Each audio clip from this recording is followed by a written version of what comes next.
Okay. Hello everyone, welcome back my YouTube channel. Okay, I'm Haifa Sabila and I'm from class 4 5D and my number student is 12320400134. Okay, in this video I will talk about two case studies from our sociolinguistic in education midterm project. Yes, and the first case is about language and identity in a multilingual school. Yes, and the second one is about language, gender, and then a classroom interaction. Yes, like that. Both case show real situation that happen in the class in Indonesian classroom. Yes, and where students use different language and such as Indonesian, English, and then sometimes a local language, for example like Sundanese, Japanese, yeah, like that. And this sample I want to show how the identity, gender, and the social factors influence how students speak and participate and learn English, yeah, like that. And by understanding this, teacher can make their classes more fair, inclusive, and meaningful for everyone. Yes, for every student. Yeah, like that. And then the apa the case study 2. Yes, the case study 1 is about language and identity. Language and identity. Yes, in this case we look at a multilingual high school where students come from many ethnic backgrounds. Yes, for example like, yes, before I said, yes, same like before I said, for example like Sundanese, Japanese, and then a Batak. Yes, and during English day, yes, someone students speak English confidently, but others feel shy and or even embrace. Yeah, one Sundanese students said, "I feel we're speaking full English in Indonesia, but no, but important for practice." And this show how language identity are connected.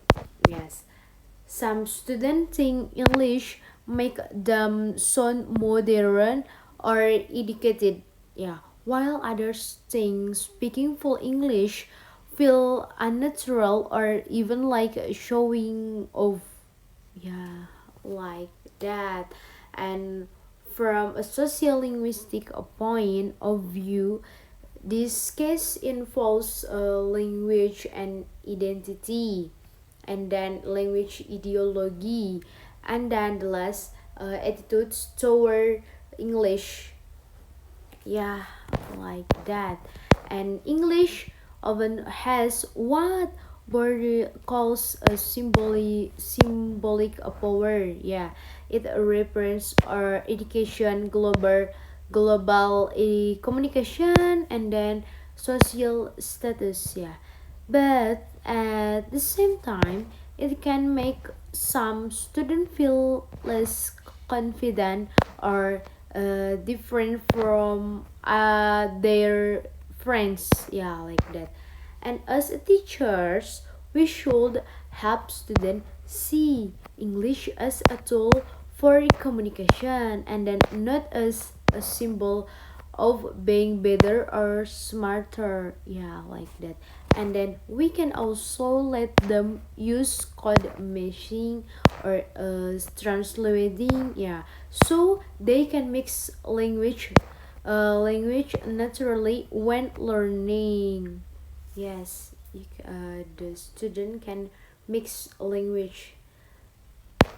So this way, students feel more comfortable and can explore their ideas more clearly.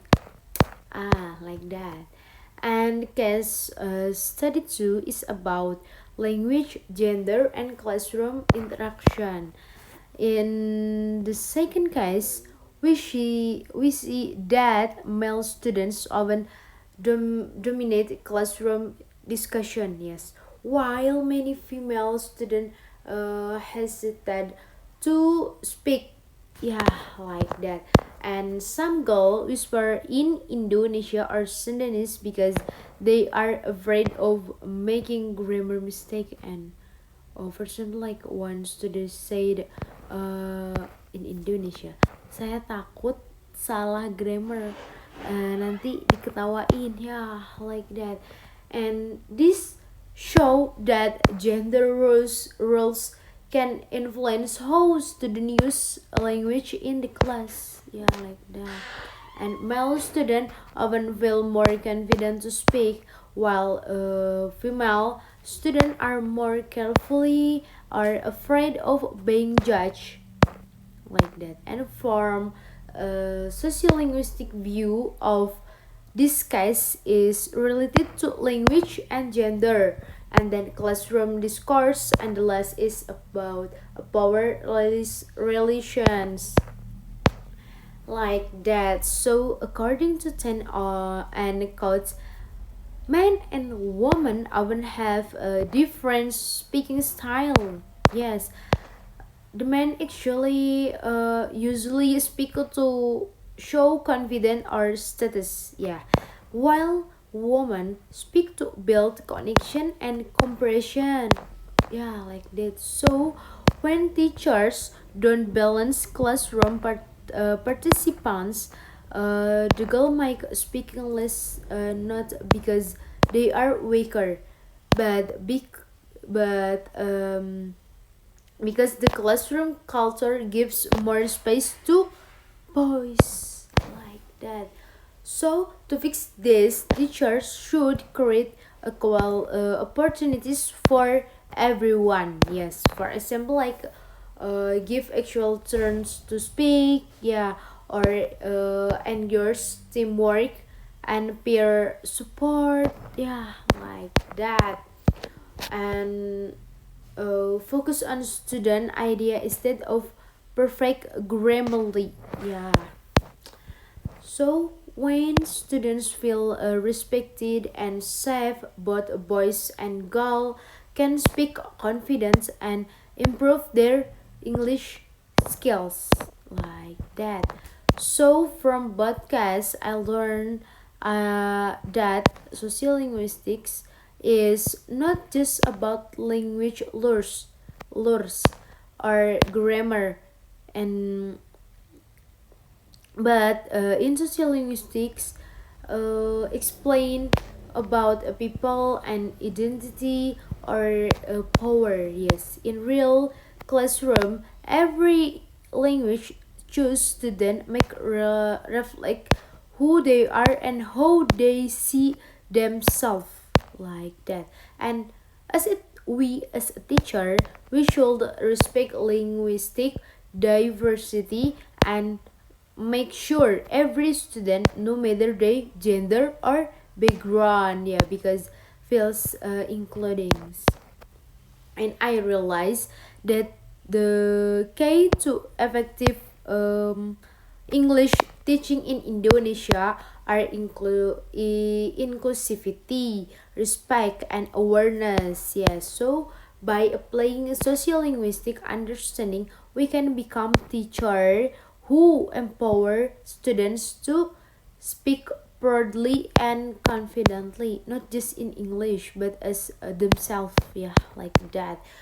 So maybe that's all from me. Thank you for your attention and watching my video. Yes, and I hope this reflection inspire all of you to build English classroom. Yeah, that's all. See you in the next video. Bye bye.